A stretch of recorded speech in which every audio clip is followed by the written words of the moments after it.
Assalomu alaykum, Chorvador YouTube kanaliga hurmatli obunachilari, do'stlar, bugun sizlar bilan navbatdagi sotuvga semiz buqamizni ko'rib o'tamiz. Bu buqamiz Andijon shahar Navoiy bog'ini orqasida bir akamiz xonadonlarda ko'ra olasizlar. Xudo xolasa jonivor yaxshi holatda, semirgan semiz buqa. Xudo xolasa so'ysa ham bo'laveradi. Mana orqalari ham yaxshi to'lgan jonivor.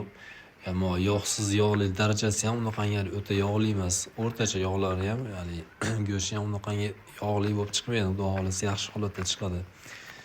Jonivor mana qorinlari ham ancha-muncha tortilgan, nimalari ham uzun, yaxshi buqagan. Xudo xolasa foizlarni ham yaxshi beradi inshaalloh. Bu buqamiz shu Greenford shunaqa parodada mahsul. Endi kim xohlovchilar misol baxmoqchi bo'lsa, bu molni yeb ichishiga akamiz javob beraman deyapti. Xudo xolasa yemoq-ichmog'i, sog'liqlari yaxshi deyapti. Bunaqadan muammo yo'q ekan inshaalloh. Bunaqalarga bir haftadan keyin sinov olinar ekan. Kimga kerak bo'lsa, xudo xolasa shu akamiz nomerlarini pastga qo'yib qo'yamiz. Bemalol aloqa chiqib, bolni orasida shu Toshkentgacha dastav qilib yetkazib beradi. Vodiycha ham dastav beradi. Narxini shu kelishtirib chiroyli beraman deyapti. O'tgan safargi akamizdan chiqargan buqamiz ham sotilib ketibdi. Barakasini bersin. Xudo xolasa akalar aloqa chiqarasizlar chiroyli qilib, uni ham kelishtirib chiroyli beradi akamiz.